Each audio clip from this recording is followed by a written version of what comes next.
Oh, something's happening. Starting soon. Yay!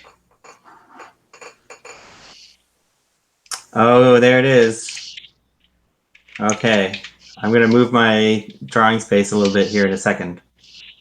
I'm just gonna do this and okay, cool. Uh, I don't know if I can move it actually.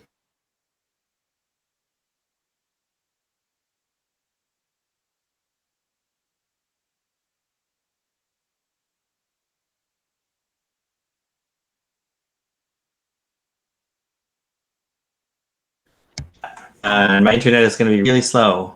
okay, Hopefully Kelly will tell us if I cut out or something. sounds good. Uh, yeah.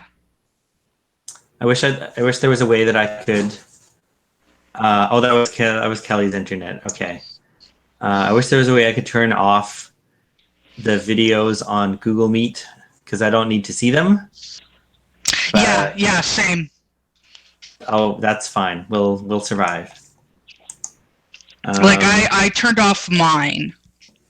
okay, so so far, Emily, all I can see is your blank page. Yeah, that's fine. That's all I've got in there, and I think I just drew with a white. There we go.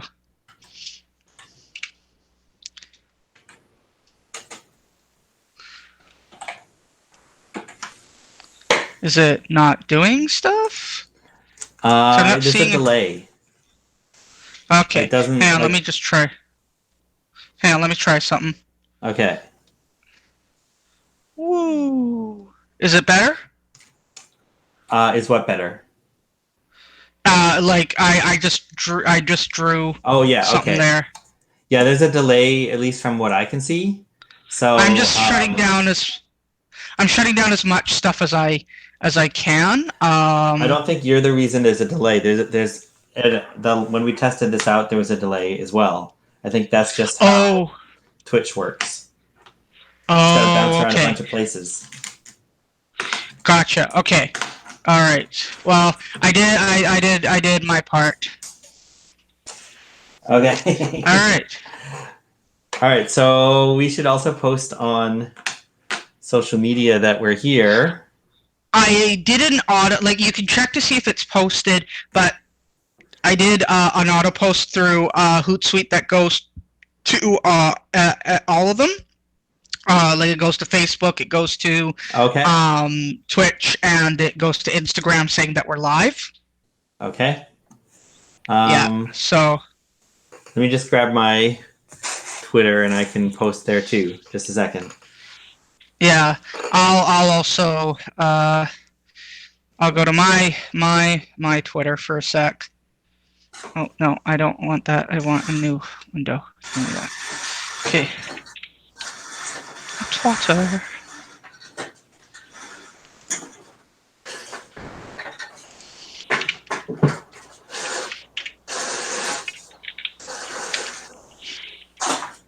Okay. All right. Oh, okay. I'm back. Um, Yay. let's look at the Twitter. We have 3 viewers, but I think that's just the three of us. Okay, hang on. Let me check the Cloudscape account because it should be posting now that yeah, it says we are live. I'm gonna Okay. retweet it. Um, yeah. What do you do? I mean, Uh,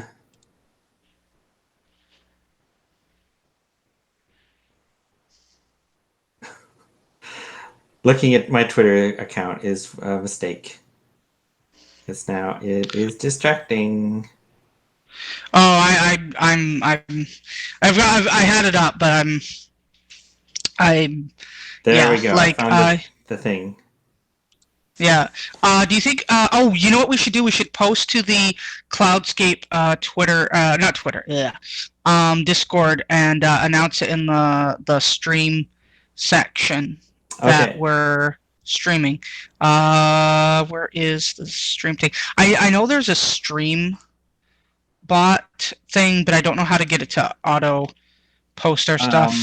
I can post a link in Discord. That's the extent of my Okay. ability. Well, I posted it in live streams, and I'm gonna post it in creative chat as well. All If right. that's Okay. yeah. Sure. Go for it.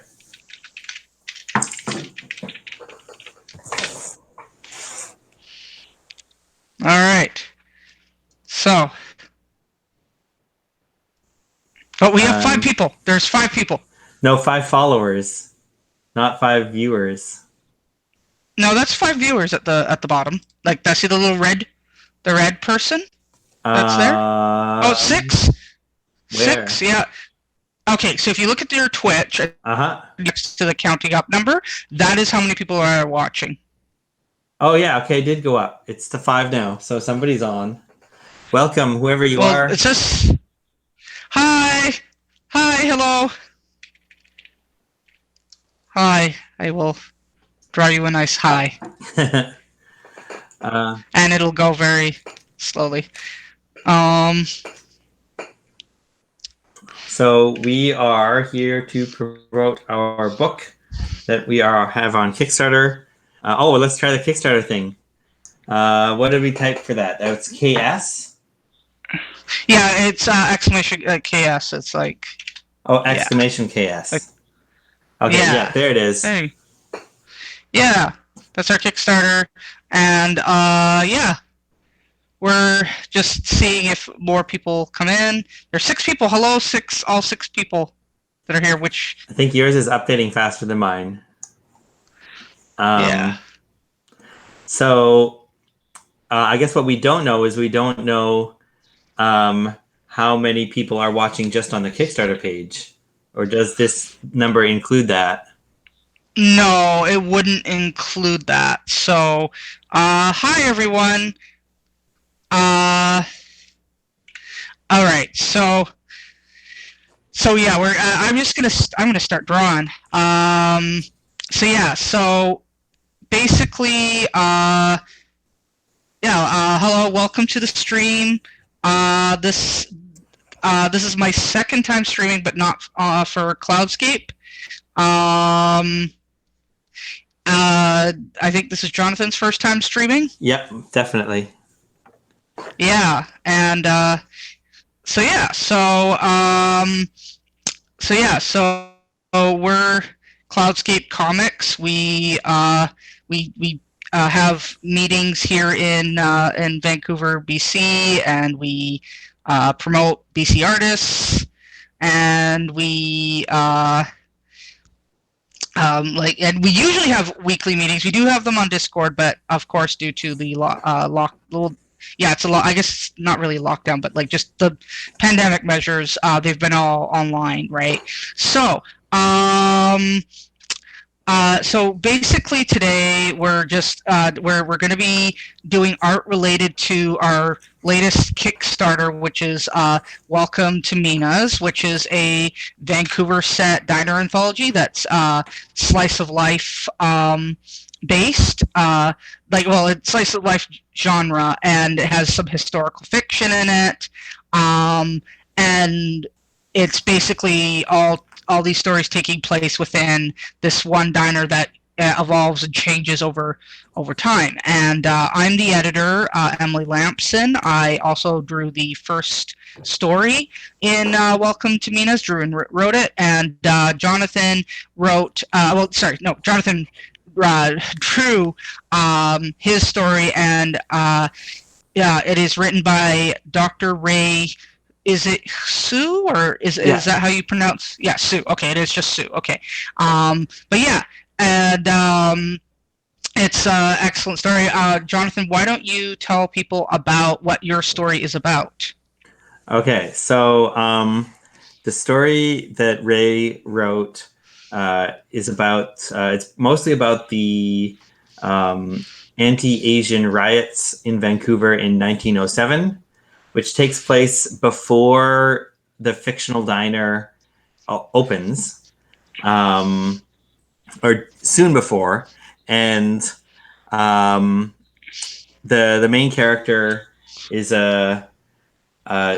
well, I guess he's a Chinese American because he's only just arrived in Canada, and he has basically spent his entire life fleeing from other historical racist incidents on the West Coast, and he lands in Vancouver just as the this group of anti-Asian, basically white supremacists, start roaming through downtown Vancouver, smashing up businesses.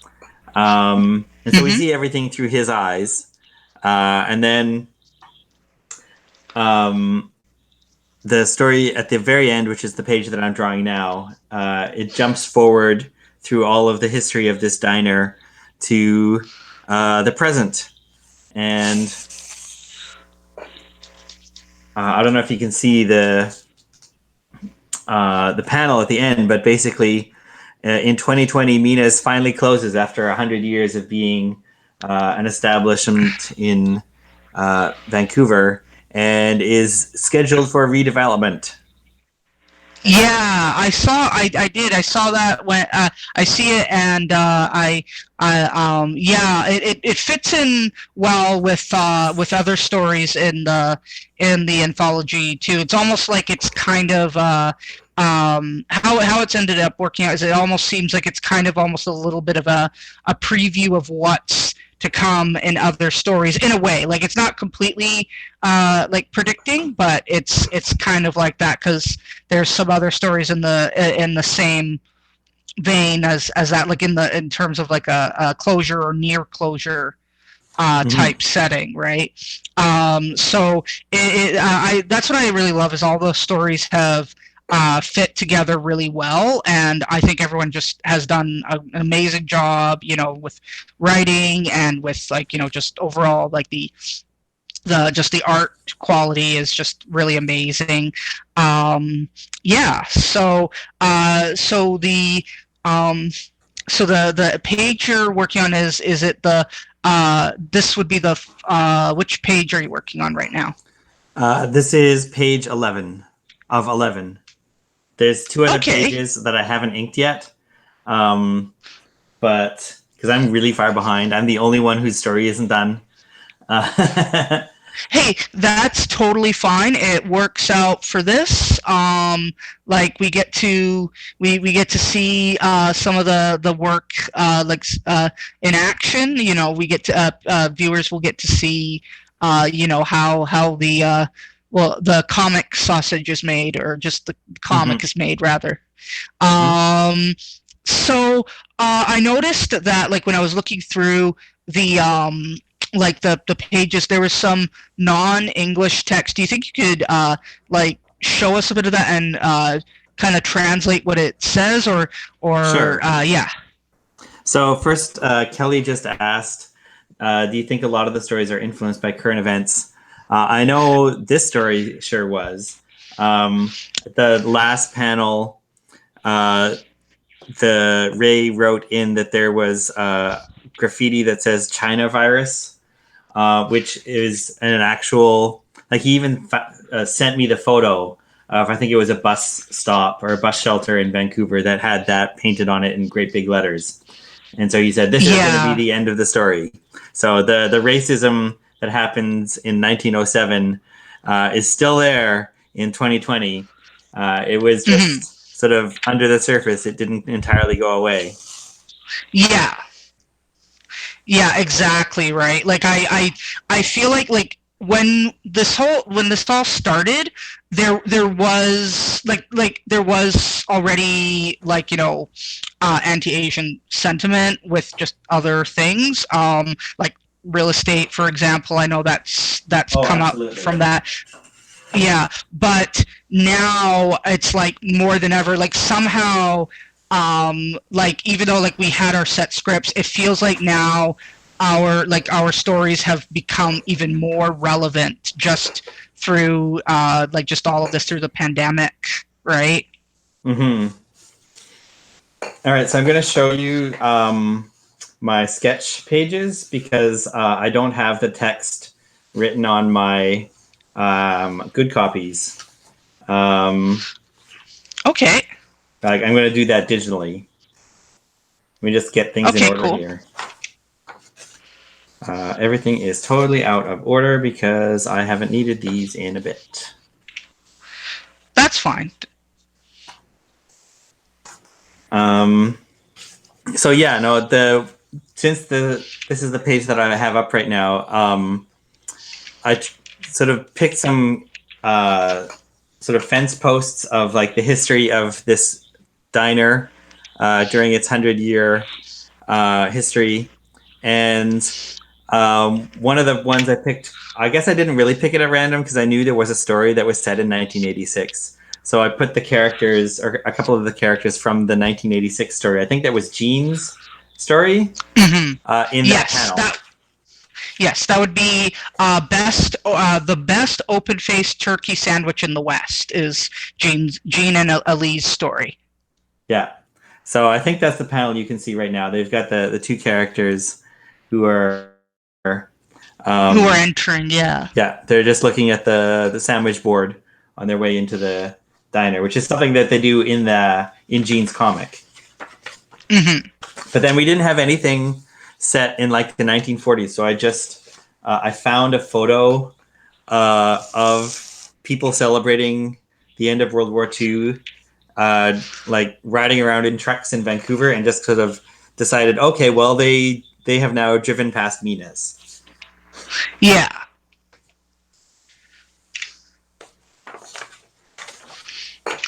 So yeah.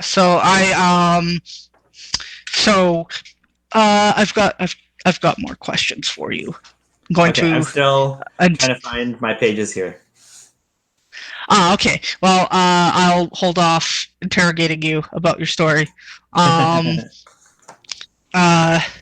Yeah. So basically, what I'm drawing while Jonathan finds stuff he's looking for is right now this is just like silhouettes that I'm blocking in, but I'm gonna be drawing here on stream the basically one of the wallpapers that you can get for pledging to the Kickstarter. And yeah, so basically this will be a nice fun one. A lot of the wallpapers will be some of the like really not like the best panels or pages from the book, but this one will be just a original illustration that I'm doing right here right now. So we're going to have basically some of the characters serving up food very happily, and it'll yeah. So we've got Liz, like her silhouette right here that I'm working on here, and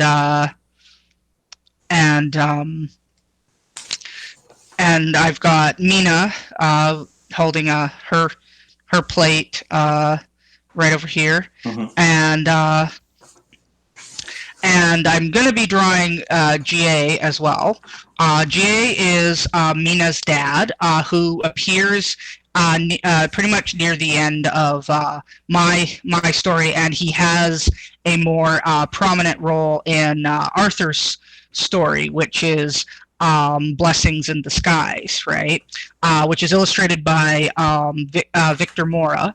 And I love Victor's art style. It's very stark black and white, and it's really nicely stylized. Let's see. So Emily, yeah. I don't think I've read the final version of that story. So can you give me Yes. the rundown of what actually happens in that one? Okay, so what happens in Blessings in Disguise is basically it starts off with Laura and Liz talking about rough times with the restaurant. It's still the restaurant's still starting out. Like it's not actually all too long after my own story, and basically this couple walks in, and one is a white man and one is an Asian woman, right? And Liz goes through her own internal struggle and like like about basically her and GA being together, because back in that time that was even though it wasn't like outright it wasn't outright outlawed, but there was a lot of discrimination. In some ways it kind of was outlawed, like with the law that was mentioned, the legislation that was mentioned in the first story. There's obviously a very much an incentive to not have those mixed relationships, right? So basically, she finally has a set of people that, like, they're obviously together, and she's just she initially says that she calls GA a friend, and she kind of wonders why she only called him a friend to them, but it has a lot, of course, to do with this internal fear and struggle. And the rest of it is basically them basically GA coming in with Mina, and basically all the employees and of the restaurant and Mina basically coming together to make chop suey, which it has basically it doesn't cover how much like the history of chop suey too much, because it becomes known as chop suey later on, but it's actually called like chop suey, I believe. But yeah, like I'm talking about historically, and so basically they all come together to figure out how to make it, right? Because it's not something they've made before, except for GA, and GA is very excited to make it because he gets to show Mina how to make this dish, right? And so basically it becomes. You still there? I think we lost. In a way. Sorry? Sorry. You were cutting out, and I don't know whether that's on your end or my end. Oh, okay. Keep going. Am I clear now? Okay. Yeah. So basically, they come together to make this dish, and it turns out good, right? And the couple realizes that they ask Liz, is Mina yours? And she says yes, she's ours, right? Her and GA's child. And yeah, and it's a good story. We workshopped that one a lot, and I think it turned out great. Oh yeah, Kelly's mentioning ginger beef. There was I think it was Arthur's original idea was to have the story of the origin of ginger beef, but we couldn't do that because we actually know kind of what the origin of ginger beef was. It was invented in Calgary. Yeah. That was. I remember that was one of the things. We actually kind of do know ginger beef's origin, but like chop suey basically is like. There's I've heard different versions of the origin of chop suey, and I think it was probably invented multiple times because I don't know how else we would end up with all these different stories of how it came about. But basically, it's like leftover scraps from other dishes, just kind of thrown together.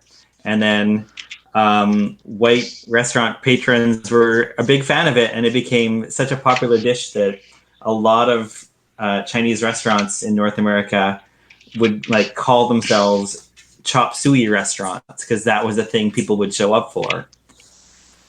Yeah. And to be clear for this story, it's not claiming to have it's not claiming that Mina's was the origin for this dish. Like this dish is already known about by the patrons, and basically the restaurant is essentially making its own version of it, right? Because basically the workers are unfamiliar with it, with the exception, of course, of GA, right, who is teaching everyone how to do it. So there's some great action-packed cooking panels in that one.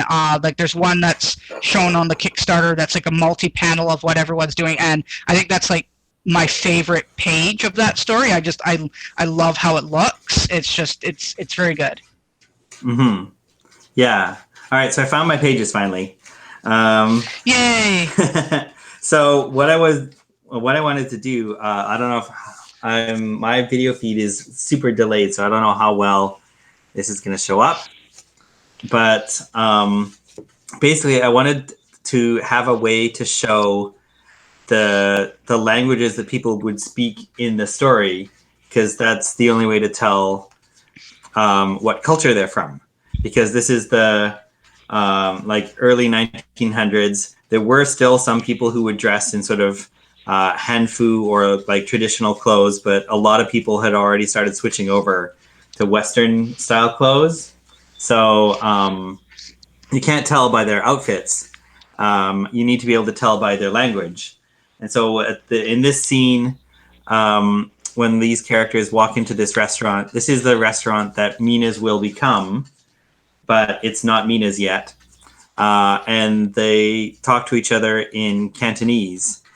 And so I had to get them to speak because Cantonese and Mandarin are written with the same characters. You can't tell one from the other unless you pick words that are like specifically phrases or words that Cantonese speakers would use and would seem weird in Mandarin. So I had to get someone who actually speaks Cantonese to give me phrases that I can write, and then you can read them and say, oh, that's not Mandarin, that's Cantonese. Yeah. So that was fun. And then later on in the story, let me see if I can find that page. There's a scene during the riot, and this part is based on the actual history. So this is why Ray put it in the story. But so the mob is going around Vancouver, smashing windows, destroying businesses, harassing people, chanting "White Canada." So that tells you everything you need to know about these people. And so they do that for a while, and then like the next day or 2 days later, they're finally beaten back by the Japanese Canadians. And so again, like I need a way to show that they're actually Japanese, and so I got someone to translate me some phrases that I can put in Japanese so we can tell who these people are. And then eventually, I can't remember if the police finally stepped in over after like 3 days or what, but the riot ended and a lot of businesses were just shut down after that. And this is kind of the, I don't know, when we were working on this story, it feels a little bit subversive to like subvert the anthology, to say that the restaurant Mina's benefited from this Chinese restaurant being shut down in the riot. But I mean, that's also part of Vancouver history. That's the kind of thing that happened. Oh, absolutely. Yeah, like it's a detail that I'm sure, like if people are paying attention to it, it won't be lost on them. Like they'll be like, oh, I see, right? Like even though like those characters, like they're fairly well, at least Liz is open-minded, because like if I were to think about how the characters in my story are, probably they're not like they're progressive in terms of that time, but like they're not that progressive. Like like Laura, who's the owner, would be like, well, she would think it's her gain, right? Like she probably would be kind of like not that bothered by it, which is like not great, right? Like I haven't written that, right? But it's just like if I were to think about how these characters would react to that knowledge, some would be upset about it, but some would be like kind of indifferent, right? Because well, it's just like it's different mindsets, and not necessarily like that's okay. It's just that it's just they're not as conscious of certain things as people are now, right? Well, I think it's also just like a really accurate depiction of what white privilege is like, where yes, Liz isn't the one who shut down this Chinese restaurant. She had nothing to do with that. And the fact that she benefits from it isn't something that she spends a lot of time thinking about. Oh, absolutely, right. And she probably, I'll be honest, she probably doesn't know that. Like even though maybe it's like, yeah, it's not even like it's not really like in the news or anything like that. Nowadays it like, would be, but no one would have a record of like, here are all the Chinese businesses in Chinatown that got shut down. Because no one would be publishing a paper like that, at least not in English. Yes. So all she knows is that there's this business at the edge of Chinatown that is like available to rent, and then that's the place that she ends up with. Yeah. And I feel like that's something that still is like super relevant to Vancouver, where we live in a city that is not under treaty. And so by Canadian law, like all this land is still supposed to belong to the First Nations who never gave it up. Yes. And like, that's not something most people spend their day thinking about. Like you don't think about whose land your house is on. You just worry about paying rent to the landlord who owns it now. Exactly. So, in terms of your story, did you learn anything new, or is this like kind of knowledge you kind of already had, or was there just any new facts that you learned through this? No, I learned a lot.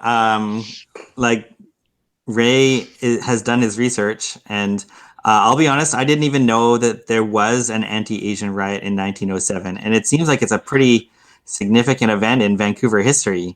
But I guess it's just not one that I had come across before, and like. Yeah. I don't know that I've ever.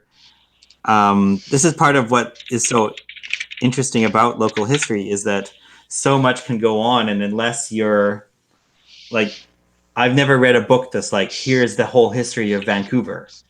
I've never taken a class that's like, here's the history of Vancouver. So you'll hear about like specific events in history, but often.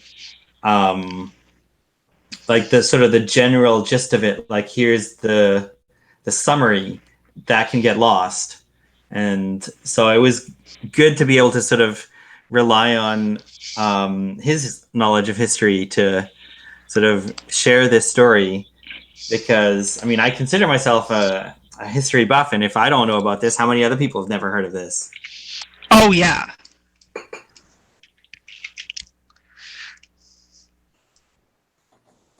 Although what's interesting is the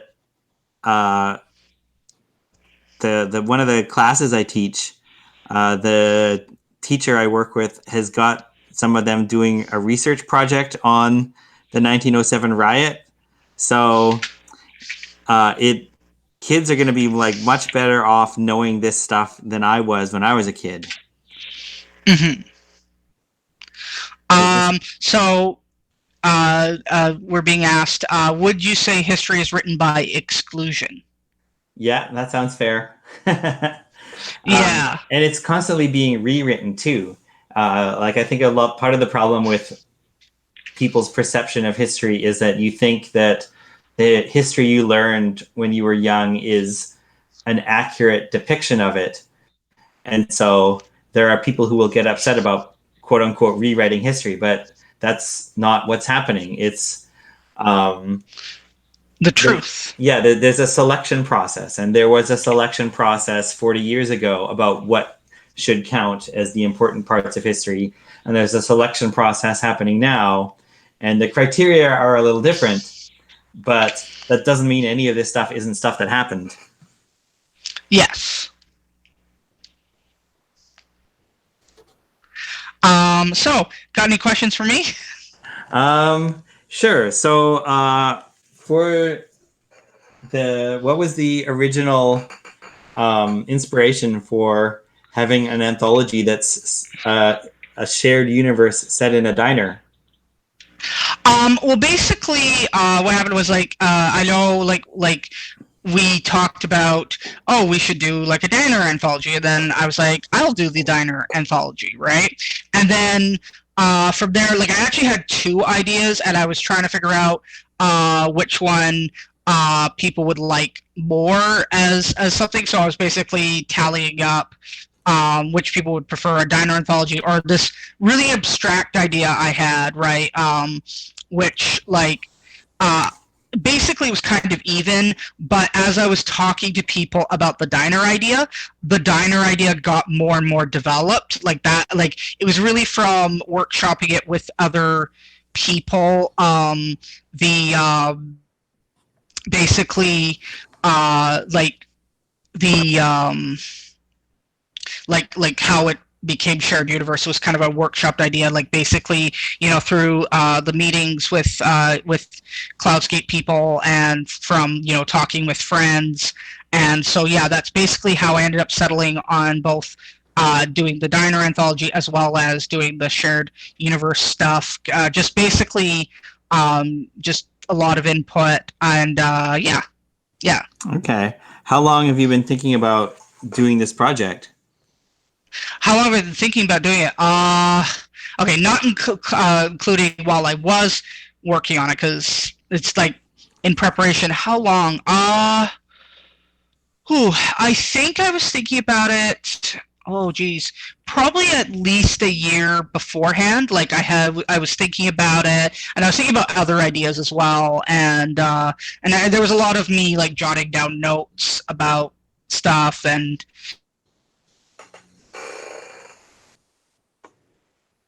I think I lost you again. Basically. The last thing I heard was that you were jotting down notes. Oh, well, I did it cut out. So basically, yeah, I was jotting down notes, and so I've been thinking about it for at least about a year before the year I was actually working on it. Okay, and how did you come to decide on like what Mina's is? Why is Mina's the diner that it is and not some other diner? Well, I was really trying to think about like what like kind of like the area it was in, like I'm just trying to think how I came to that. Like a lot of, like, even though like the characters have obviously different backgrounds, background than me. I think some of it is very much like personal experience. Like that's where like kind of the like because some of it was that like I learned about this historical thing actually from you about the white servers not being allowed to work at Chinese establishments. Thing. I learned that from you, and then I ended up like, because we were discussing about the time. I know at the time we were discussing about the timeline of the restaurant, and then I ended up going with that. That since it would be at the beginning, sort of, I kind of was like, well, maybe I should write that as how the diner gets started, right? So, like the kind of like like a lot of like what makes it the way it is I think just basically like it's places I've been. Like it's definitely like Mina's is definitely based on what's it called, Duffins. That's Oh yeah. by yeah. Yeah, it definitely is. Like its layout is it's different, but it's definitely influenced by Duffin's layout even. Um, but I was trying to not make it like, oh, it's Duffin's, right? I was trying to make it it's kind of its own thing, right? Yeah. And No, I we're also not wanted it to sponsored be by Duffins. no. Even if we say it a lot, and maybe say it a lot, it won't. We are not sponsored by Duffins.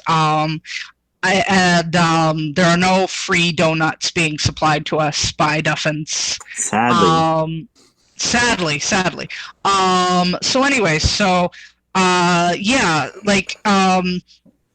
it's definitely based on like also the way I've seen like other restaurants that I like seen run, like kind of like the whole like having your family work at your business, right? Like that's why there's some of the it's not really an argument, but there's a statement made by Liz in the beginning that she wants to be paid. Like she doesn't want to just be working for free because she's Laura's sister, right? So so there's a bit of that in there too. So it's based on things I've encountered, like with people that I know, like in those situations, and as well as like what I've seen when I've gone to those restaurants, and some of it's my own personal thing. Like in terms of the family part of things, Mm-hmm. I would say it's not not exact, like not definitely not exact, but it's similar types of situations, right? Mm. So, yeah, Um, hope that answered things. I feel like I kind of rambled, but no, that's yeah. good. It also reminds me a little bit of. Do you remember? I think it's called Helen's, the diner that was beside Yes. Cloudscape's old location. Yes, I was trying to. I was actually trying to think of that one because I couldn't. As soon as you said the name, I remembered because I used to go into that place a fair amount, right? And the lady Mm-hmm. there was really nice. Yeah, yeah. Yeah. It's interesting. This sort of. I guess because I know you well enough that I can kind of see what your influences are. So it's fun to be able to Hmm. say that. Oh, I get it. It's like this place and this place put together. Yes. It's also like you haven't been to this place, but like some of the like kind of the like very simple decor is really based on like even though they're white owners, it's based on what I see some Asian restaurants set up it's obviously like they it's like if they're a new business or like it's basically it'll be very basic. Like it almost looks like some like in some cases some of the tables and tablecloths. It almost feels like it's more decorated like someone's home rather than like a restaurant, right? Like it'll be like kind of like some places I've been to, like it'll have kind of mismatched chairs and stuff like that. And I was trying to get kind of that too, Right, because those right. are yeah, because those are places I think quite fondly of. Like there's a faux place on Kingsway that's well like their decor is a lot more unified, but it's the same kind of aesthetic, right? And it's yeah, so it's a combination of a bunch of places I've been, right? Mm. Kelly's asking, what are your favorite donuts? Oh, that is what I love from, yeah, Duffin's, not sponsored. I really love the coconut cream donut they have at Duffin's. That is a really good donut. It's the coconut cream that it's basically it's like a jelly donut, but instead of jelly, there's coconut cream in it, and it is amazing. It's like basically like whipped cream, like that spray whipped cream, like the airiness of it, but it's like coconut, and it's amazing. Yeah, I'm trying emphasis to, on amazing. I'm trying to think. I don't know what my favorite donut is. It's been too long since I've been to Duffin's because I haven't been there since the pandemic started. Yeah, you can't sit down in there. I mean, obviously, but like, yeah, it's all like if you're going there anyways, you have to do pickup, right? Mm. Yeah, and I'm never in that neighborhood because the Cloudscape studio is closed. Mm-hmm. I just want to have a quick look and see how our Kickstarter is doing. We should maybe Sounds post good. about that again. Yeah. So exclamation mark KS. Is that how it works? Yes. There it is. Okay, so there's the Yes. link. You're, if you've joined us since we started, we're here to promote our anthology, our comics anthology that we are kickstarting right now. It has something like 50 hours left.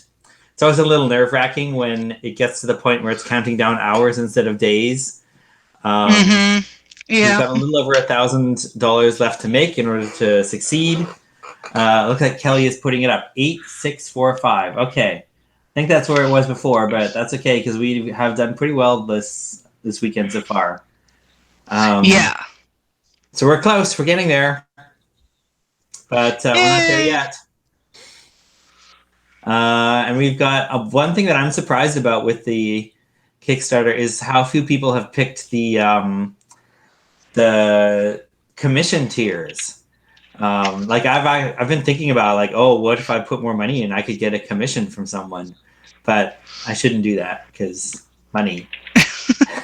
Yeah, no. I was gonna say mine are almost like there's one commission slot left on mine, right? And I know Lawrence has like only one person has taken up Lawrence on his commissions, and he's amazing. Like his he does the artwork for Leftovers, and it's very much like uh, I like it's a different style than not different style than usual, but it's definitely more almost. I don't want to say superhero comics, but you know that kind of like more chiseled style Mm. that those types of artists have. Like it's definitely kind of more like that, and it's got the nice heavy shadows, which I love. I love big heavy shadows in comics. Like I love that, like the dark black shadows. Um, so yeah, Yeah, and and like no one has picked like Kelly, who's our silent moderator today, who without whom we would not have been able to figure out Twitch. Like she's yeah, got spots available for commissions. She's a great artist. Um, and Haley Boros has space as well. So mm-hmm, there's a lot of artists who could be drawing for you if you pick those tiers. exactly. I've Um, actually so go ahead. still got some. I've actually got some time lapses I still need to post of some of Kelly's stuff. I've been editing those, but I've also been busy, doing other stuff with the Kickstarter, right? Mm-hmm. So yeah. Uh, So so I'm just yeah. noticing the what you're drawing here. Do you always block in characters as solids first, and then do your sketching over top? It Because I don't think I've depends, seen right? anyone Like ever work that way before. it depends on what I'm doing. Like I find it can help with like placement and stuff. For this, like I'm like figuring out how I want everything to look. I've taken more. I've decided. Sorry, words. I've been doing that more lately because I find it makes the workflow a little bit better because then I can like be like, oh, I haven't committed anything, and I can just vaguely position things, and then I can what's the word? I can um, then commit to pencils and then make it look good. Sorry, Mm-hmm. that's like that was not a great sentence, but yeah. That's okay. um, so I'm having the kind of at this fun kind of angle. like fun poses where they're like serving food and being happy. Yeah, and I just did it so just kind of to figure out also everyone's sizes and hopefully the perspective. Like I might have to fix some perspective things with this, but yeah. Yeah, it's yeah, I started doing it more nowadays. Yeah, to answer your question and not keep rambling. That's pretty interesting. It's always interesting to see other people work because everyone has their own sort of approach to things. Mm-hmm. So you mentioned earlier that you had another idea for an anthology, which isn't what we ended up with for Mina's. Are you willing to share what your other idea was? I'm willing to share it, but I don't. But I want to say I don't know if I will do that one because now I have yet another idea that I like other ideas I want to do and more than I wanted to do than this one. But the one that it was essentially it was going to be the theme of it's gonna be sound really abstract, but the theme of red. Like basically, it would be an anthology that would be black and white and then red, and basically it would be used to highlight a specific like a specific thing in your story, and it's like what is red in in this story. Like it'll be like stories of passion and nostalgia and stuff. Like so it's like for someone like a story could be about someone talking about a red balloon and their childhood. Another person could be talking about, I don't know, red lipstick or something like that, right? It was very abstract. If you hear kind of a bubbling noise, that's just my dog sleep barking. So just I just noticed he's sleep barking right now, and so if you hear that, that's what that is, right? It's only a matter of time before my cat makes an appearance here. Right around the end, she'll decide it's time to be fed, and so I'm sure we'll see her on screen. Yeah. His food time is not until for another hour, so it'll be after the stream. So he'll be okay. Yeah. Actually, I remember you talking about that anthology idea. I'd forgotten about that. Yeah. It was just like the reason why obviously I didn't go with it is it was just way too abstract of an idea, and the diner idea was getting more and more cemented as I talked to people, right? And I was like, okay, well, I'm probably going to go with this diner idea because now I'm getting a clearer idea of what I want to do with this. And it's funny because just from talking to people, I'm now thinking about like other ideas I'd like to do, but like I think I'd like to do a similar esque anthology in the future to Mina's, but probably something like not open submissions, because the idea I have is it would be very specific. Like basically the other idea I've had recently, and this has kind of come from after having the interview with Kathleen, is one that would be discussing Hogan's Alley, like the neighborhood that existed before the Georgia Viaduct was built, which was it was a black neighborhood that ended up getting kind of displaced due to the construction of it, right? And I actually met the Jimi Hendrix Shrine is now like it's permanently closed, right? But I actually met the guy who ran it, and if you remember that thing that we did at Science World, right?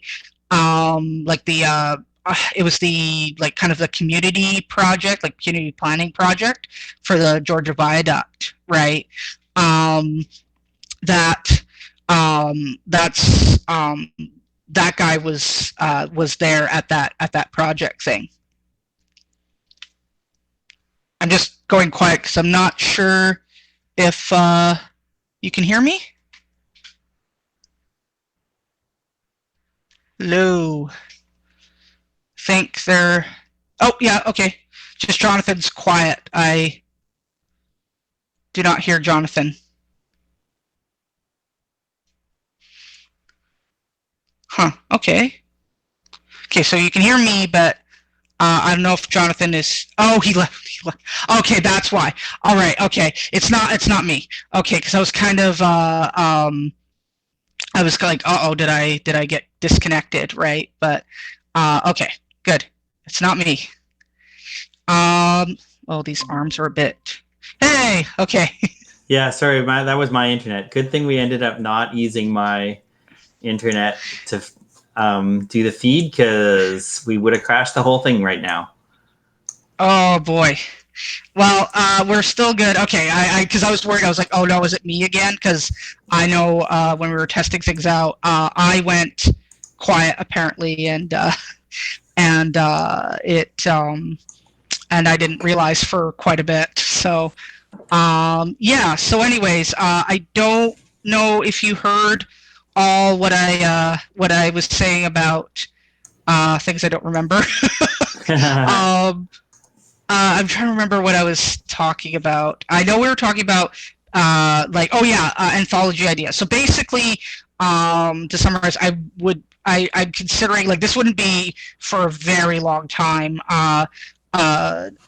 Is one idea I would like to do is maybe talk to people who were either like former residents of Hogan's Alley. I know that there is sort of a still a Hogan's Alley-ish area, but it's not the same as it was, right? And that would be there's a Hogan's Alley Society. I don't know if you've been able to talk to them, but they would that would be good to talk to for a project like that, I bet.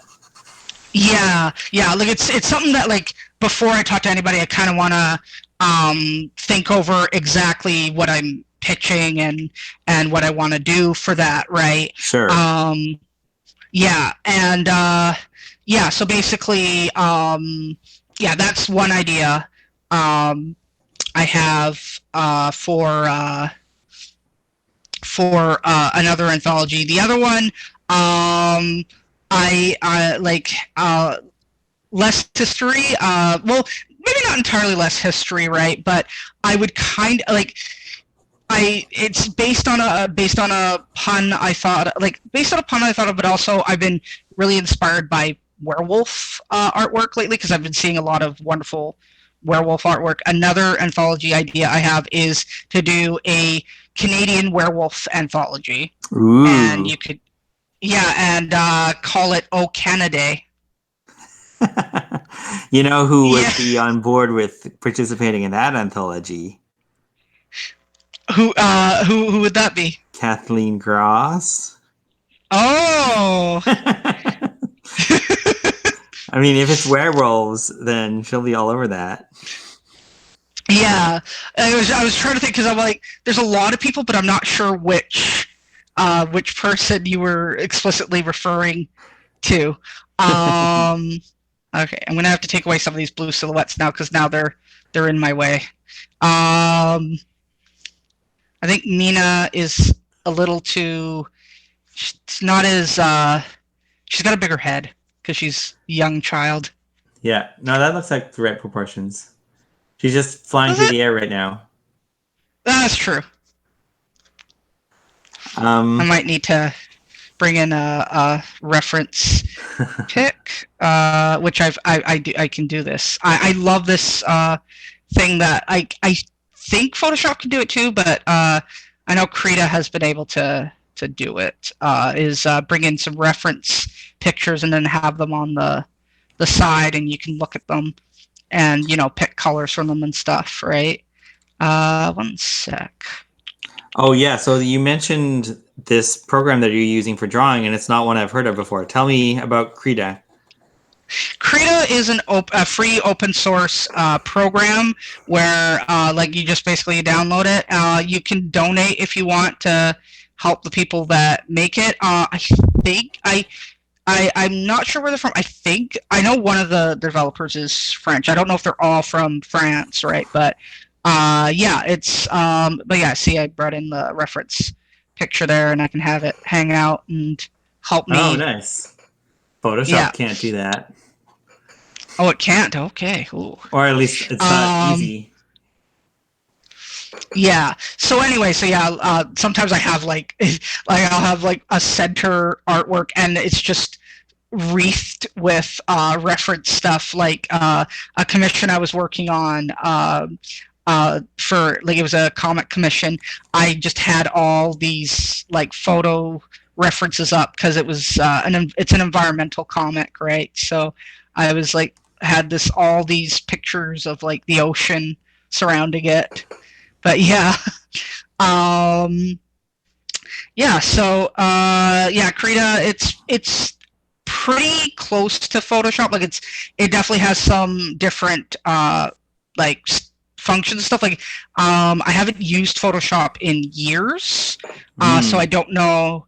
Like I'm going off of my memory of old Photoshop. Like I think the last one I used was, oh, I want to say CS6. I think was the last one I used, right? And basically uh um like there's a lot of functions that Krita doesn't have that Photoshop has, and their text like their text function is getting better. It still has a lot of work to do, like to be done with it. Like I find that the text tools of other programs are a lot, and Photoshop as well are a lot more intuitive. Whereas um, what do you call it? Krita's is a little weird. Like it has like a whole separate window for your text, and it's a little it's just it's a bit odd. But yeah, other than that, it's great. Yeah, no, I mean, I wish I wasn't paying $80 a month for Photoshop for sure, but Oh yeah, it's always a yeah. matter of like, do I want to spend the time to learn? Um, well, I do know Clip Studio. I'm not as experienced with it, but then the things that would bug me about it are the things that it can't do, like that you can't work in CMYK for some reason. Oh. Um, or the text tool isn't great. Like those things would really bother me. So I haven't actually put the time in to get better at Clip Studio, but I mean, I guess it doesn't matter because most of what I do is on paper. But Yeah. yeah, no, Photoshop is too expensive. Oh yeah. It's like some definitely I can't really afford that, especially right now. Mm-hmm. Um, but yeah, like this program works. I've been working with it for several years now because a friend of mine, he's really he's super into the open source stuff, and he's always trying to get me to use open source programs. Like he actually got me into, at the risk of that way of saying like, oh, I was doing this before it was cool, kind of thing. Mm-hmm. Um, is I actually was like I was familiar with OBS, not like using it a lot, but I was familiar with it before it became like the thing to like stream with because it's free, right? Mm. But yeah, he's always like trying to get people to use open source stuff. He's a big Linux fan, obviously. Like if you talk about open source stuff, you got to talk about Linux, right? Um, yeah. Linux is good. It's just there's like gaming is an issue. I'm the wrong kind of nerd to understand anything about Linux. That's okay. Like basically how I okay, so um oops. So in a way, because I know you're using Mac, right? Like it's not Yeah. I'm not saying it's similar to Mac, but what it is that a lot of as you know, a lot of programs are designed with PC in mind, right? Mm-hmm. And Linux is kind of the same way, right? And there's some, I think Macs occasionally use it too to get programs to work.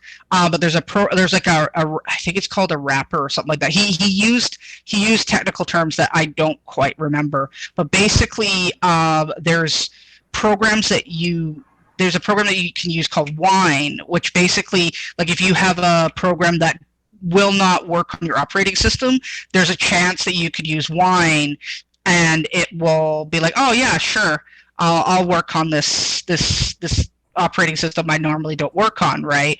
The best way I thought of it as is that because it's called wine, as in like it's actually spelt like wine that you drink, and it's got like a wine bottle as a icon, is that you're basically getting the program so drunk it doesn't know what operating system it's on, right? So so that's basically how I thought of it. Is it's just like, yeah, sure, this is totally Windows and it's Linux, right? Because I used to have to use Wine for like when I had Linux for a while. I had to use Wine to get Photoshop to work when I had Photoshop, right? Okay. This is before the subscription days. Uh-huh. I think Mina's proportions are starting to get to more like I'm going for these more like, because before it was a little too I don't know, they weren't big, like chunky enough, like I like not chunky but like they were a little too dainty before, right? Okay. So Yeah. it's starting to get there. Yeah. So what was the story that was the most surprising to you when you were picking the submissions for the Mina's anthology? Like, The most yeah, like I'm sure you must have had an idea of like, oh, I might get stories like this or stories like this. What was the one that was like the most outside of your expectations that got into the book? I think the most surprising, because the thing is that a lot of people had ideas I hadn't thought of. I think I'm just trying to think. Uh-oh, here's my cat. Here comes trouble. Trying to think. Like I just had a thought, and it's like doing that thing where it's escaping. What story was it that I was? Oh, I would say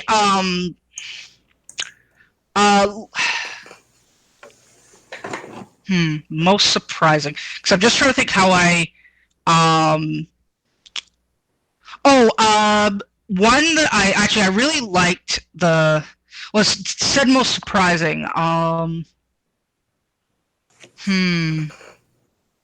Because I don't know if I was exactly surprised, right? There were some that I guess we're going by like an idea I hadn't thought of, which was Celebrity Nearsighted, which is Amy Wren and Sabrina's story, right? Because that one I like it because it's I love puns. Like I love the pun.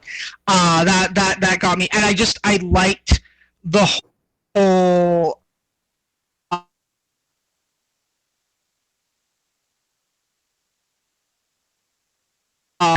for celebrities, and that this like normally wouldn't be an issue, but now that he seems to be under the impression that the diner has become a hotspot for famous people, he's like, oh, I'm going to invite like a reporter over. And Mina, who's much older in this one, she's an adult, she's like, this is a horrible thing. So she has to come up with a solution to kind of save things, but there is the issue of has she hurt this employee's feelings, because nobody has really told him that actually that's not Rock Hudson, that's just a guy that's like a farm worker, like that's that's not what was another one that was in there, because there's a lot of mention of famous people. Oh yeah, there's one that I think was supposed to be Frida Kahlo, but it obviously wasn't, right? Like she had the character, I think she had the unibrow, like the patron, she had the unibrow, but like that was about it, right? And so yeah, so that one I found really really charming, and I hadn't thought of that as an idea, right? Like just like having this mistaken identity thing going on, right? What time period was that story set in? I forget. That story, I believe, I want to say it's the 60s. I believe it's the 60s. Yeah. Um, That's yeah. adds an extra element of fun to it too, I think, in that there's celebrities that no one cares about now. I mean, people still care Yes. about Frida Kahlo, obviously, but like they're not people you expect to like follow on Instagram. Yeah. Oh no, no, no. None of these people you'd like they're like as a and it was also very like I also was like this is very Canadian too. Like some of the celebrities that are mentioned, like even if we were in that time, they may not be that big to someone who's like outside of Canada, right? Or even, Mhm. you know, outside of BC. Like it depends, right? Like, but I recognize, like, I know this, and I'm like, but I know, like, people like would be like, who the heck is this, right? And Which I think that's yeah, fun. I like. Maybe this is just me, but I enjoy not knowing everything that's in a or not knowing every reference in a story. exactly, yeah, Feels like real because life that way. yeah, um, yeah, it's really good. Also, if Uh, it's set in this 1960s, this is before Vancouver became a Hollywood backlot. So, actual celebrity sightings would have been really rare at that time. yes, Now they can yeah, actually happen. yes, definitely, right. Yeah, it wasn't exactly Hollywood North back then, right? No. Trying to think, like my knowledge of the history of Hollywood North is pretty sketchy, but I don't know if we were used as a setting for a movie before like the 1980s. The oldest one I can think of is Neverending Story. Yeah. I was gonna say I don't like that's not my area of expertise either. Like knowing about Hollywood North. There's a reason why they wrote that story because the people who wrote it, they like Amy Fox, right, and Ren, they they like they've written television scripts and stuff, and Hmm. Amy actually used to do like she used to run a show called The Switch, right, which was a it was a transgender like comedy. Like it was like basically there like it was like that's what it was billed as. Is basically it was about this woman who comes out as trans. She loses her job, and it's got like magical realism stuff in it, right? Hmm. And she ends up having to stay with her ex, who seems to be like the episode that I got to have a look at. The ex seemed to be some sort of weird commando person. Like just roll like like combat rolling through yards and had a crossbow, and like I had only seen the first episode, so I never got to know what the context was, right? I just knew that she was the person was up to something, right? So the ex must have been Amy then. That was her character, right? Yes, yes, Because that was Amy's character. I saw the trailer for that. It was never I forget what network it was on. It's not one that I have access to. But Yeah, that was my thing too. Is I was always eager to watch more of it, but I know there was a lot of production hiccups that came up. Like I think the main actress might have changed. I don't 100% oh, remember. I know there was some staff changes, right? I okay. couldn't tell you 100% because that would be more Amy could tell you more about that. Well, she's not here, but like you know Mhm. what I mean, right? Like Yeah. but yeah, but the show, the episodes that were there, they did end up airing on. It was some. Oh, it wasn't that expensive of a service, but it was a service I didn't have, right? But and I still had Netflix back then, right? Hmm. I don't have Netflix anymore. I have other ones. Yeah, I'm not 100% sure about this, but I think this might be Amy's first comic. Like she's been a Cloudscape Ooh, member for like years and years. She was actually the one who directed our YouTube video that I still am a big fan of. It was a video about a fictional cartoonist who was kind of a recluse, kind of like isolationist, going a little crazy in isolation, which seems relevant Oh, now. Do you oh remember this yeah. video? No, I don't remember. I don't know if I've seen that video. Oh, it's great. Retta is the star of it, basically. Retta and Oh, Ed okay. are the main characters, and it was kind of like Okay. basically it was an ad for Cloudscape, but mostly it was an excuse to do a fun video. And Amy, I can't remember if she wrote it as well, but she definitely directed it. And like you could tell from that video that this is someone who like understands how to do video, and none of the rest of us did for sure. So, Oh yeah. Ron Vark was the name of the cartoonist, the fictional cartoonist. So if Okay. you go to the Cloudscape YouTube page, I think it's still up there. Okay. All right. Well, I'll have to check that out. We should have made a command for the YouTube, but that's okay. Well, I can grab the link quickly for Cloudscape's YouTube, and just do it manually. Yeah.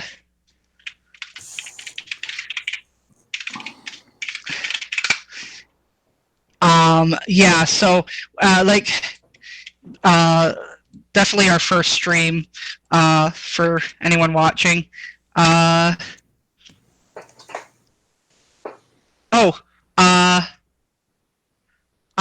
What? been Nightbot doesn't like punished. you. Yeah, this was something I was worried about. This is something that we'll have to fix Nightbot about. Is that it?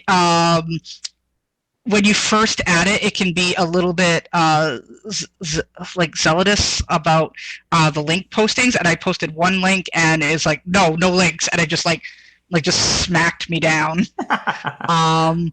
Well, I can't post a link either, or it's going to do the same to me. But we have a link to our YouTube from the Cloudscape website. So anyone who really wants to go find that video, it wouldn't be that hard to find. Good gravy. Just, I wonder if we can unmod Nightbot for now, just so it doesn't do that. Just like ultimate punishment. It's like I like how it's just like justice delivered. It's like. Like Nightbot, you had one job. Your one job was to post Kickstarter links. Don't do things that aren't your job. Well, actually, here's the thing: is you could post the Kickstarter link fine as long as you do it through the command. But if I post, if I just copy paste the link, it'll be like no. I didn't realize it was that sensitive because I thought it would allow it every now and then because when I was trying to figure out how pretzel rocks worked, Nightbot regularly banned the pretzel rocks bot a lot because it would be like, hey, this song is playing, and Nightbot's like, no, I don't like you. This is why we shouldn't let robots run things. No, Nightbot's a little aggressive. I'm just not getting these eyes right. I'm just kind of trying to get the eyes right, and they just look jank when I get into it. I've realized that I can only put half of my page on camera, and I can't because of the way things are set up at my desk. I had to attach my camera to a lamp and all kinds of other crazy things. So I can't have the left-hand side of my page visible. So rather than finish the panel I was doing that was set in the 1940s, I'm now on to the 1980s doing the left side of the panel, just because otherwise my video is going to be pretty boring. Yeah, it's definitely I think we've done a valiant effort and everything, but it's definitely things are a bit scuffed. It's definitely a bit of a scuffed arrangement, but we wouldn't have gotten nearly this far without Kelly's help, and I hadn't even thought about just doing a split screen thing. I was just we should do a stream, and I didn't think about we should do a split screen. I would have never figured this out on my own. No, yeah, I know. Um, literally, the first time I went to the Twitch website was 2 days ago to set this Well, up. there's fair enough. There is some good. There's some good like channels here. Like there's an art section that you can check out. So There's it's not actually just a video channel games. that. Oh no. Like yeah, like Twitch has kind of shot art in the foot by like there's like this pre-selected themes sort of thing, and it showcases like what is it, IRL and video games, but like you have to kind of search around, well, not that much, but it's not as prominent as the other one. So people are like, oh great, thanks for doing that to art, right? But the art category, like it's still going strong. The guy that I do moderation for, he streams art. He does animations on stream, and that's cool. Yeah, Kelly is a artist, art streamer, artist streamer. I like how do I phrase Mina.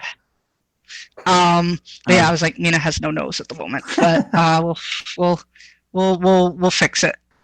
I just want to point out as I'm drawing this parking meter that I actually did look. I looked up photos of streets in Vancouver in the 1980s, so I could get a 1980s style parking meter. And then in 2020, I looked up photos of like, what do parking meters look like now? So no one is ever going to care about this or even notice, but my parking meters, for the record, are historically accurate. Oh yeah, like that was the thing too. Like we were talking before about like there's a lot of in terms of like research. This is like a lot of visual research, like in terms of like, oh wait, what did this look like back then? Because I had to look up what a lighter looked like back in 1919. Mm-hmm. What I did for like kind of accuracy is I actually looked up one for a couple years before that, because Liz, there's a panel where she smokes. Liz is not going to have like a brand new off the shelf lighter, right? So I was like, okay, what's an older model of lighter? And there wasn't that many like lighters to like models to go around. Like there was pretty much just one brand, which I cannot remember at the moment.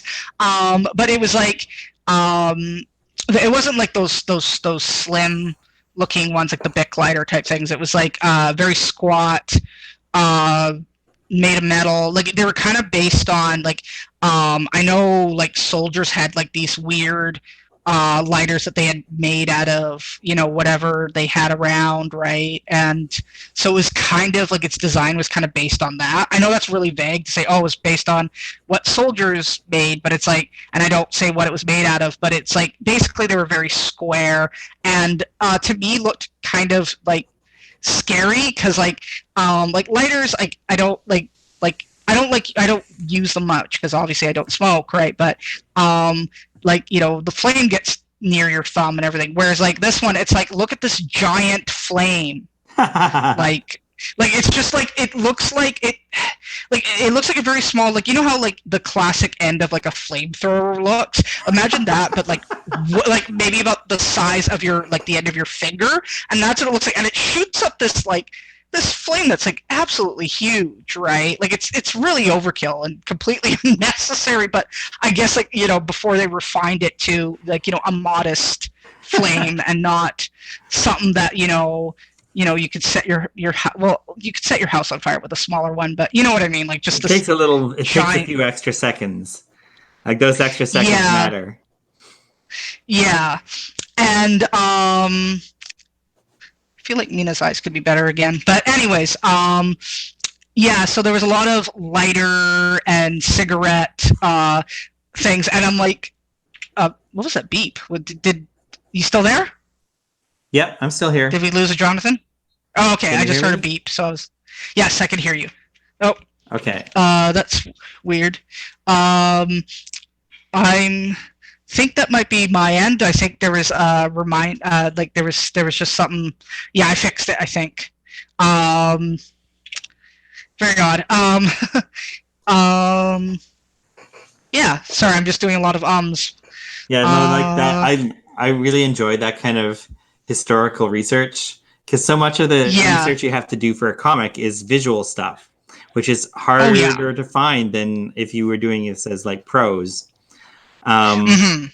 and this is another thing I found with doing this comic because a lot of the other historical stories I've done have been set farther away and further back in time, and so doing something set in the early 1900s is like, wow, this is so easy. I can just look up a newspaper from that date and like copy paste it onto my Yep. page. Like you can't do that with like 1600s India. So Yeah. No, no, you cannot. Yeah, like there was a lot of things where like I was like it was really getting obscure at one point because I was like, okay, like I'm gonna draw this, and then I forget how far along I got drawing. I was drawing something, and then I realized that I'm like, wait a minute, this is gonna be like way different in this time period. Like there was well, actually, the stovetops were not that different. Like the stoves I drew, right? Like I couldn't make them too different anyways because people would be like, "What is this flat top thing that you're talking about?" mm, Because not only is it like like different time period, but also like people. Not a lot of people have worked like well. There's a lot of people who've worked in restaurants, but there's also a lot of people who haven't. So like some people may not even recognize what the thing does and everything. So I did make some modifications so it's like recognizable as what it is. So it's not it's historically accurate as much as possible, right? mm. Um, Yeah, because no, I know you mentioned that.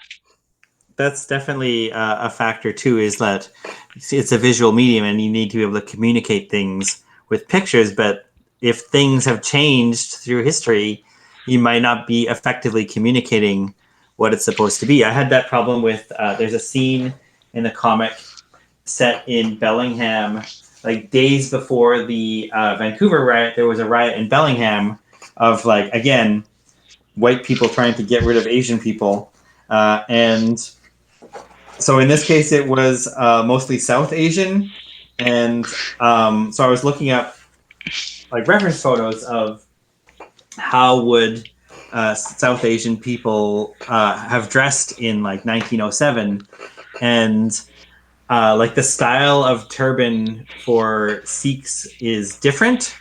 It doesn't look like it does now, and it's a little Yes. confusing because like the way that they're wearing their turbans looks wrong, but like it was right 100 years ago. So, Yes. so I did kind of like tweak some of their turbans a little bit to make it look more like the styles that are in fashion now. But yeah, it's like it's hard to find that line of like how do I show what I'm trying to show and make it make sense to readers, but at the same time be historically accurate. Yeah. Yeah. What was the other thing I was trying to think that like I was like, oh, that's right. I was like, original. Like I went through a couple of different passes of how they were going to get to the restaurant. So originally, I was like, oh, they're going to drive there, and I'm like, wait, no, I don't know if they're like exactly wealthy enough to own a car, right? Like I know things are Mm-hmm. cheaper back then, but I don't think these characters just have a car. So I'm like, okay, they're going to take the bus, and I'm like, wait, no, but the buses are different, and then The it ended buses are up cars, so like there aren't buses yet. no, that's actually it was the buses are oh what do you call them interurbans, that's what they're called, right? Because I was going to say like the trolley thing, like the tracks Mm-hmm. like that would go through the city. That's basically what the bus essentially was. Like it's not like like the buses like we have now. It's like basically the things that are like I want to say I keep wanting to say trolley, and I know that's not quite the right It's term a for these ones because tram. Tram, yes, that's it, Tram. Yeah, and basically that's what was used in Vancouver for a long time, and now it's like not so much, right? Mm-hmm. But well, not almost not at all, I should say, right? But yeah, Yeah. Yeah, no, you're right. Because, like, if you Google when were cars invented, there were cars in 1907, or I guess your story is 1919, isn't it? Um, yeah, so there were cars, but like they were rare. Not most people yeah, did not have cars. yeah. So that's why I was like, I had to evolve the thinking. I was like, wait, no, they probably don't have a car, these characters. And then I was like, the bus is probably going to be different. Okay, this is what it looks like. And then I had to really scrape around and look for references. Like I ended up finding video from I think it was the Burnaby Museum that actually has an interurban in there, right? So Okay. I did that. Is that the video? There's a great video that was going around the internet a few years ago of it's like film that someone shot off the front of a trolley going around downtown Vancouver in like early, I don't even know what year it was. It was like really early, like 1920s at the latest. Um, that it's like kind of mesmerizing to see a familiar city with such unfamiliar things going on, because there's like horses everywhere, and like the streets are full of pedestrians just like crossing the street all over the Yeah. place. It's Um, pretty crazy. Yeah, no, the video I found was basically it was someone who was like a guest at the museum, and they were walking around the interurban, like they were like inside of it, they were walking Oh, around like okay, around outside and inside, and so I actually got to see, kind of how it all looked, right? cool. Yeah, because I Yeah. guess that's the thing about trying to get this comic done during COVID is you can't do research by going places. So you can't actually Well, go to that museum right now, I don't think. actually, that was when I was looking at that. That was before the Oh, lockdown. okay. Yeah, that was a long time ago when we Yeah. could go places. Yeah. No, I was worried about that for my story too, because I started drawing it during when like things were starting to lock down, and I knew I needed a newspaper. Um, Turns out though, you can get like the newspapers that used to be on microfiche are now all just online. And as long as you That's have a excellent. Vancouver library card, you can just look up newspapers from like the entire history of Vancouver for the length of time that there have been newspapers here. That's excellent. It's crazy. I was That's uh, Ray had written into the story that the character is reading a newspaper, and we knew what date the panel takes place because it is like tied into these historical events, so it has to be that specific date. And so I went and I found that exact paper from like the province, um, which still existed then, and like without either of us having checked ahead of time, the paper ended up being like perfect because it was just like all of the headlines were just the right brand of like subtly racist to kind of get the context of like this is where we are in this story. yeah, yeah. I was looking at, and I like, because I was looking at, I think you had it up on Twitter, the one page, and I was kind of at first I was kind of admiring like how well you put it into the comic. Like it really looks like it's obviously like it is like a photo, but it also doesn't look like a photo, if that makes sense. Like Okay. it blends in well. Yeah, is what I'm Uh-huh. trying to say, right? Okay. Yeah. Um, and then I realized, then I was like, oh, then I was looking at the headlines, and I'm like, oh, Yeah, no, they're not great.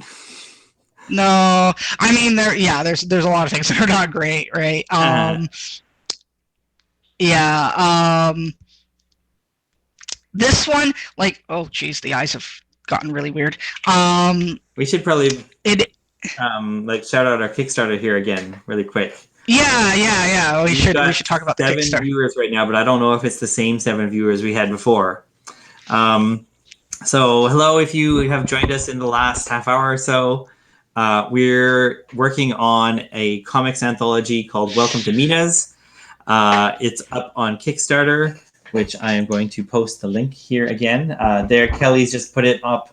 Oh, we scroll up. 8673. Okay, that's not bad. That's higher than it was. Yeah. We're trying to get to 10,000 by the end of Monday or by Monday evening. Whew. Yeah. It's clutch. It's a little clutch. And then Nightbot is doing its job again. We have our link there. And there's lots of things you can get. You can get the book.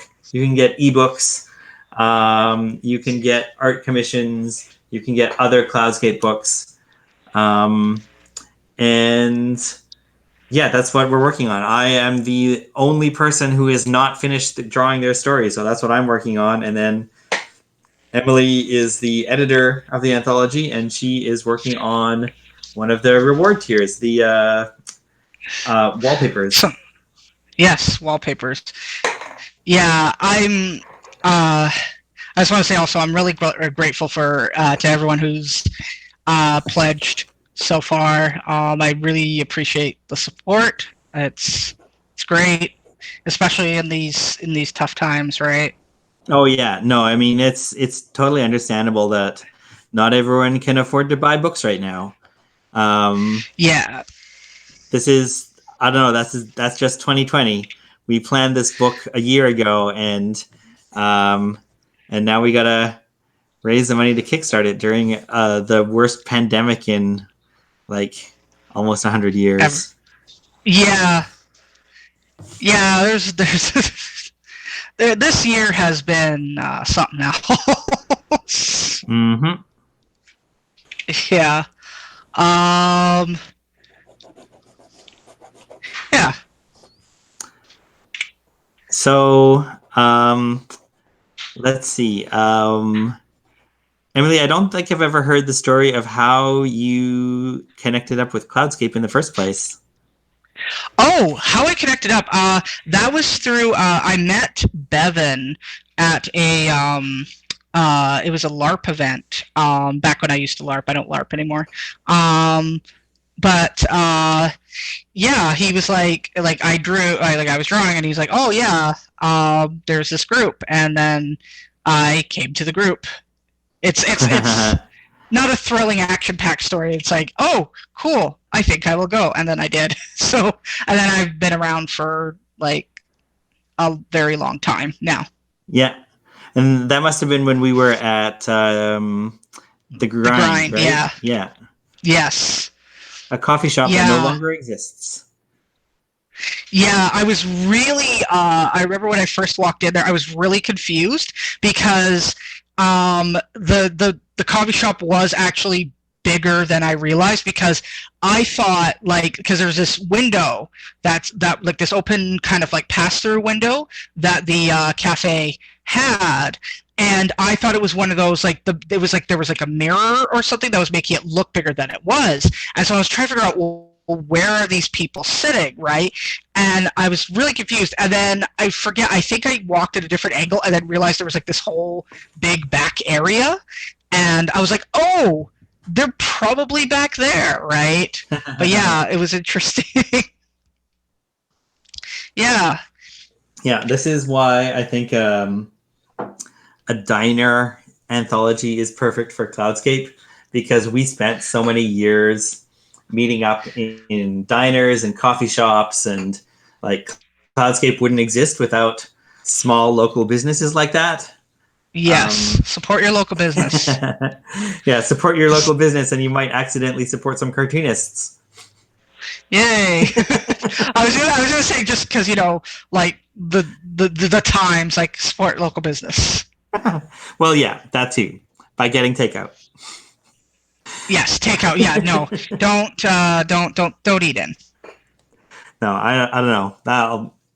But yeah, so we started out, like, the very first Cloudscape meeting was and I don't actually know if it's still there. There was a coffee shop called Our Town at like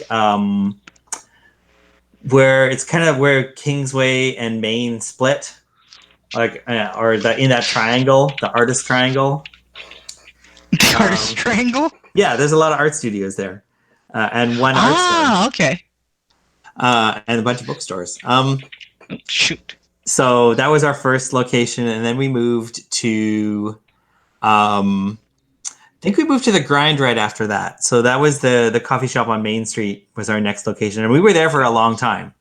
Like Yes, we were. They were just the right amount of apathetic that they didn't mind a bunch of cartoonists hanging out for hours and hours and hours, not actually buying that much coffee. Yeah. Yeah, I was like, they were very patient with us. Or they didn't care. Either way. It was great. Yeah. And then, I mean, we've had so many like board meetings at cafes near the Grind, and so those kind of became extensions of our working space for a long time. And then eventually we got our studio, which even though we can't use it right now, it's still a great space to have it's in South Memorial Park. Yes, the house in the middle of the woods. Yeah, the spooky house in the middle of that park. And yeah. It was spookier when we first moved in because they didn't have lights on the path. Oh yeah, like yeah, it's true. I don't have a good like I remember when you say it, but I don't think about it until you say it. Like it's like yeah, it used to be a whole lot darker, right? Because it really because I remembered telling like people like oh they like about the the Cloudscape place, and I'm like yeah, and so it's gonna sound creepy, but. We're in the middle of a park. We're just this house in the woods, and then like someone's eyes would get like really wide, like okay, right? And I thought it was very fitting for Halloween. It's like okay, so you're gonna come to this house in the woods, and like yeah, but now there's like it's got lighting, it's got a workout station thing there. It's got like one of those workout playground things. Like it's like for well, I mean any age could use it. There's no one preventing access if you're younger. But it's a workout. I call it a workout playground because it's like I don't know. Station doesn't feel really appropriate, but yeah, it's like basically they just have like equipment that you can work out there. It used to be you just had, like, if you were lucky, there was a soccer game going on and they would have their lights on. Otherwise, you just kind of stumbled in the dark. Yeah. So, I mean, eventually the pandemic will end and we'll be able to use that space again. Yay! But we still, like, diners and coffee shops are still kind of a staple of Cloudscape events. We mentioned Duffin's earlier, which is a diner kind of thing that's pretty close to the studio. So Cloudscape members spend a lot of time at Duffin's. And yeah, so it just feels like a very Cloudscape thing to be writing comics about a diner. Yeah. Yeah, there's a story in there about someone drawing at a cafe. That is Tomiko's story. Oh, right. That's right. Yeah, it's about her love of coffee and stuff. And I like it because it's just a very, like it's very straightforward, but like it's also very relatable, like in that, like especially there's this one panel where like she's drawing and the server's like nice drawing and she's like thanks, and it's this really scuffed picture and I'm like yeah, I feel that, like you're drawing this thing, you're like oh god it's not so good, and then so I was like oh hey you're an artist and I'm like oh yeah oh geez you saw that huh. Yeah. So, I think Liz is getting a bit. Oh, geez, I got to do something with that hand. It's just like a skeleton hand over here. Yeah. So yeah, I have legit screamed when someone started talking to me at a cafe. That's what Kelly said. I gather you were in the zone, and someone was like, "Oh, hey," and you're like, "Ah!" Yeah, I mean, I don't know. I Yeah. mean, I think there's a perception that people go to cafes to draw and or write for an audience, but no, not really. It's just to have some background noise. You're not there to actually interact with human beings. That's not the Oh, yeah. goal. Ugh. Ugh. Ugh. Ugh. I get, like, I don't know what the feeling is exactly, like, because, like, I'm at the same time like, oh, thank you for noticing that I can art fairly well or decently, and at the same time it's like, oh geez, I feel kind of on the spot. Hi, sudden audience that is now staring at me, because I found, like, especially when I would draw on, back in the old days when I would draw on the bus, before the plague, like, I draw on, like, the SkyTrain or whatever, and then someone would be like, "Oh, hey, like, you're drawing like me and stuff?" Because I would be, and I'm like, "Oh shit!" They know. Oh god, swearing. I don't know. How family friendly is this channel? Less than it was a minute ago. Oh no, I've ruined everything. But yeah, like, I feel like, oh, and then they're like, oh, can I see it? And so I'm like, oh yeah, yeah. I mean, I feel like, well, I am drawing this person, so I probably should show them, right? But yeah, then other people are drawing. No, everyone just starts drawing, like they just start whipping out their sketchbooks. No. Basically, like, people will then be like, oh, and now you can feel that they're all looking, and then you're like really self-conscious about, oh, there's another person I want to draw, but now they know. They know. Yeah. Oops. Yeah. That's when you gotta get off the bus and find a new location. just abandoned bus. No, I was usually on my way. I was usually on my way to work, so that wasn't usually like an option. Okay. Yeah. Could be worse though. So, there yeah. was many years ago when I was in London. I was spending a day playing tourist and just kind of wandering around the city, and I can't remember whether I just had some free time on my hands or something, and I was like in kind of a public square type thing near central London, and just sat down on the side of the square and was like doing some sketching and not even drawing the stuff around me. Just like I wanted a different venue to do some drawing, and like some security guard came over to ask me, "What are you doing? What are you doing?" And What are you doing? Yeah, and I like, "Oh, I'm drawing." And then he like talks into his like walkie-talkie. It's okay. He's just drawing.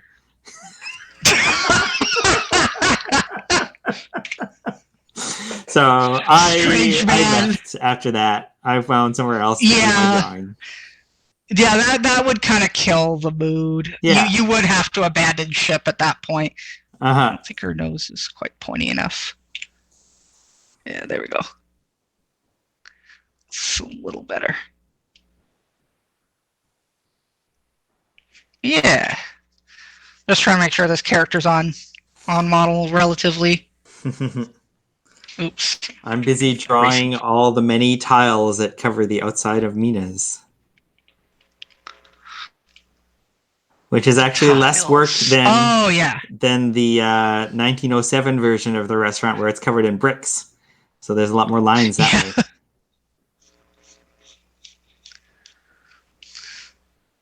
It was fun doing my story, and like one of the advantages of doing my story last was I could look at the other pages from the other stories to try and match up how the restaurant has changed over the years.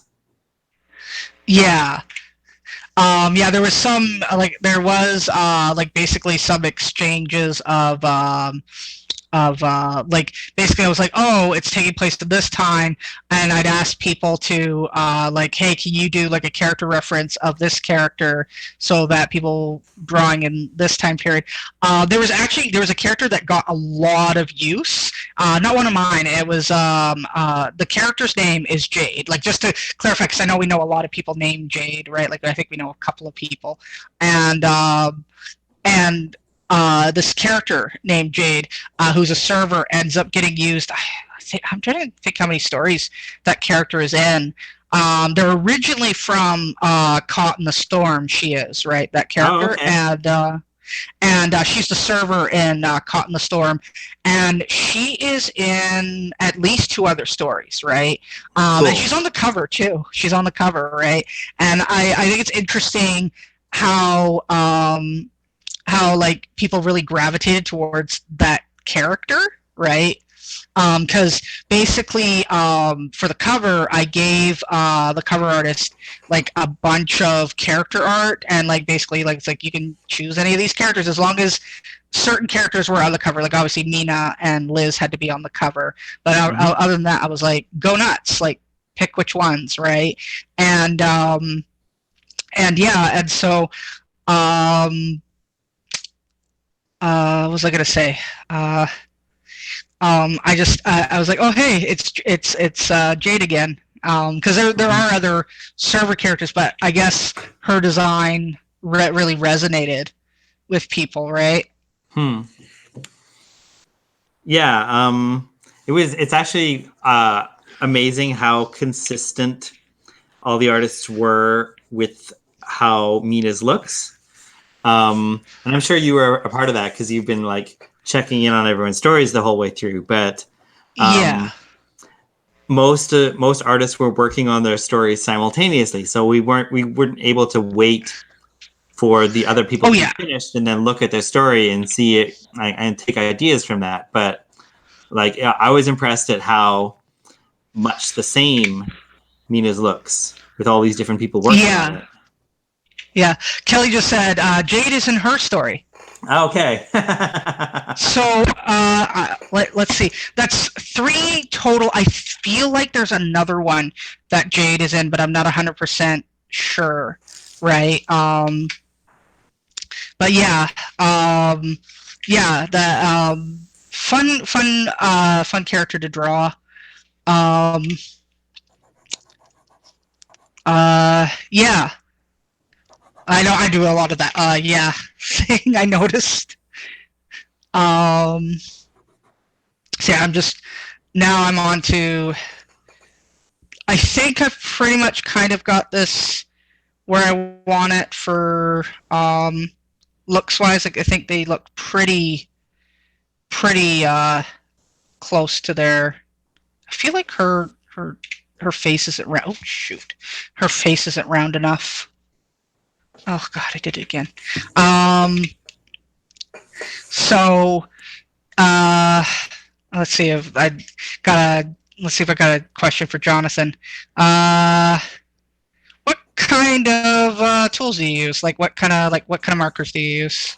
Pencils, let's markers, see if I can all get that. it to show up on camera. This is a Faber-Castell Pitt artist pen. They're really cheap. Nice. But they're also the best, like just regular marker type pen that I've found for inking, because they have India ink. And so what I usually do, and you can't really tell on this page because it's lots of little details, but usually I'll use a pen for anything that has to be like straight lines, like architecture or faces. And then anything more organic, like foliage or fabric, I'll use a brush and ink, which is also India ink, so they're like the same material. Yeah. And then I do most of my stuff traditionally.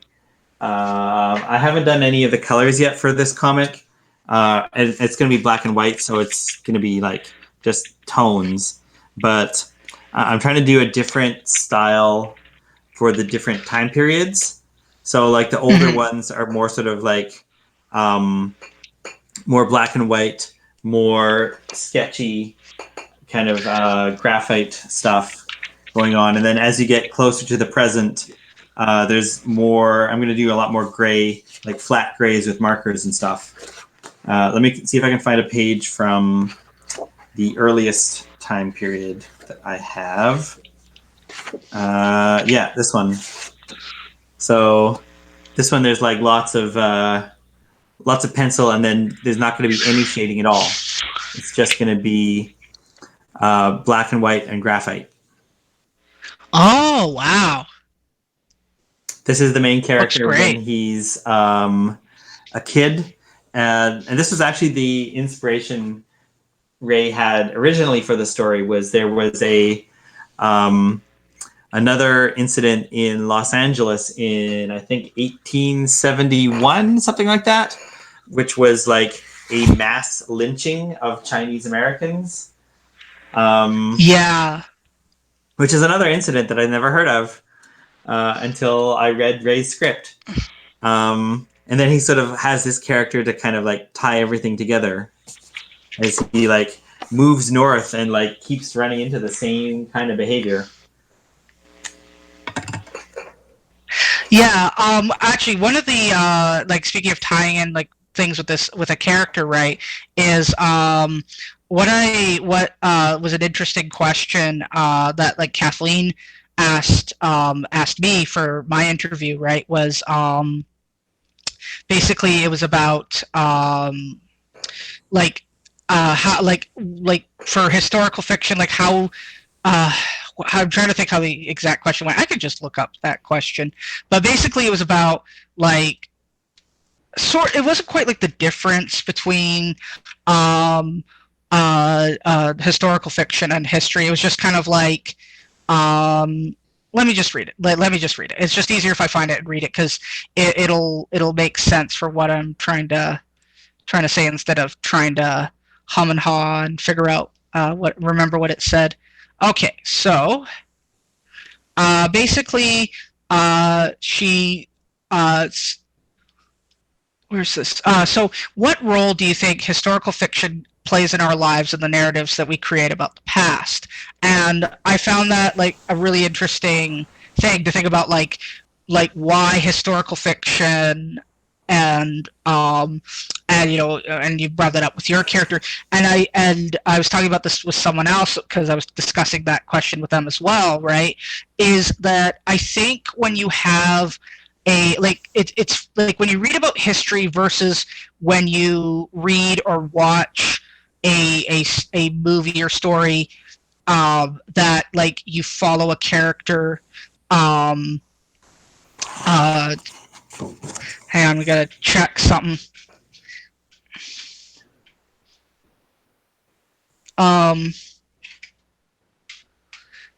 One sec. Sorry, folks. You're gonna have to do that because I don't know what a call chat is.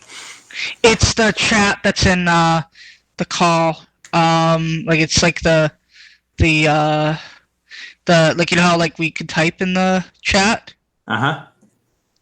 Yeah, in call messages. There we go. Let's see. Oh, okay. So we're gonna have to wrap things up pretty soon. I mean, it is. We did say we would probably only do this for a couple hours. So we're gonna have to wrap things up. So basically, I'll just wrap up what I was saying. So basically, with historical fiction, like with history, I find it's like it is interesting, but like it's just like kind of just the facts just told. Like obviously, like yeah, there's biases, but it's not the same as like a character that you can be sympathetic and like, you know, see what they're going through emotionally and stuff. So I think that's the role that like, you know, historical fiction can offer. Like that's what historical fiction can offer is you can get this more sympathetic lens instead of it being just these sort of cold facts that don't seem to really affect you or like seem like just kind of like, well, why do I care about something that happened X amount of years ago, right? And then you have this character take you through it, and then you feel for that character, and it in turn kind of gives you more empathy and understanding of an event, right? So yeah. Yeah. All right, Yeah. we are basically out of time here, so I just want to plug the Kickstarter one more time. So we are trying to get support for our Kickstarter for the comics anthology Welcome to Mina's. And you can check out the link in the chat, or you can go to cloudscapecomics.com and find out more about this book that we're trying to get done. Yeah. And thank So you, I hope everybody. you. Yeah, go. Sorry, go ahead. Yes, I was. Yeah, thank you, and I really appreciate the support thus far. And if you came and checked us out, thank you. Thanks for coming in and watching Cloudscape's first stream. And yeah, all right. Yeah, and Okay. we'll probably do more streams at some point in the future when one of us has time. Probably not related to a Kickstarter necessarily, but like now that we know how this works, we can do it again maybe. Yes, definitely. All right. All right. Thanks, everybody. Thank you. Bye.